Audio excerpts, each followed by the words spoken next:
La mangrove de Saint-Louis est fortement menacée suite aux conséquences des changements climatiques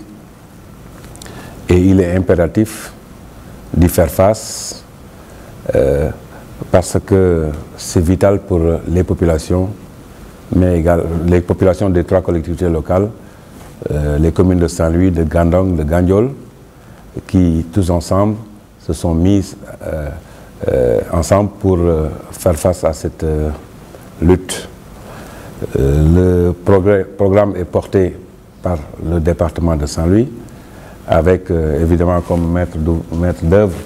l'Agence régionale de développement et l'ONG Le Partenariat. Et nous voulons, parce que nous sommes conscients que si nous sommes tous ensemble, et agissant de concert, nous serions plus efficaces et plus efficients dans le cadre de la protection de cette mangrove qui, comme vous le savez, est vitale pour la préservation de l'écosystème, mais également et se trouve être génératrice d'emplois. Aujourd'hui, le département de Saint-Louis, en relation intelligente avec les communes de Gandon, de Ndiébène-Gandiol, s'est engagé,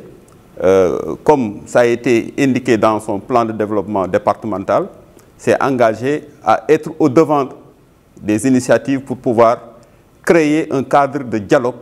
un cadre de concertation entre tous les acteurs pour pouvoir porter en tout cas le défi de la préservation des écosystèmes sensibles au niveau du département. Et aujourd'hui, avec la présence du partenariat se justifie par le fait que toutes les ONG qui interviennent sur cette thématique ont entamé un travail de mise en synergie de leurs actions. Donc ils sont en train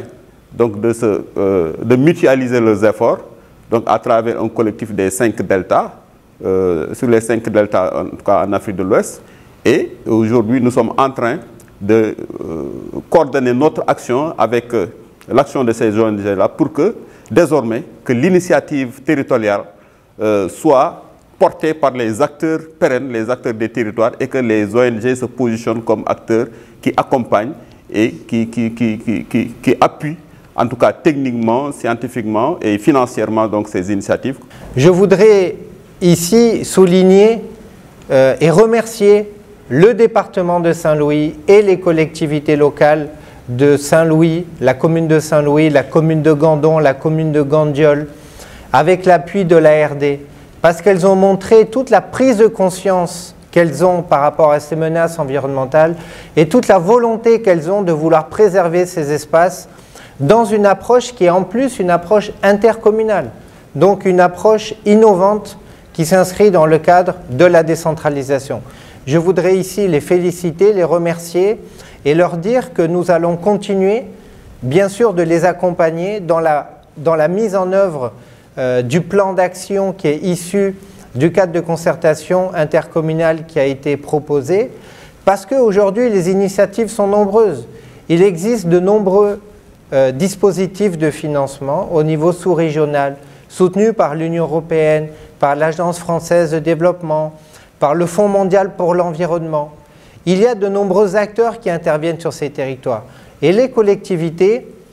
à travers ce cadre de concertation, offrent un dispositif de concertation, un dispositif de dialogue avec les partenaires locaux et avec les organisations communautaires de base, mais également un cadre d'articulation des interventions qui peuvent se faire sur ces territoires-là. Et ça, c'est une véritable innovation qui aujourd'hui est mise en œuvre. Et je parlais tout à l'heure d'un moment historique et je le pense sincèrement. Donc oui, les collectivités du delta du fleuve Sénégal sont aujourd'hui en avance sur ces questions-là et font preuve d'une très grande innovation sur la préservation et la mise en valeur des espaces naturels sensibles.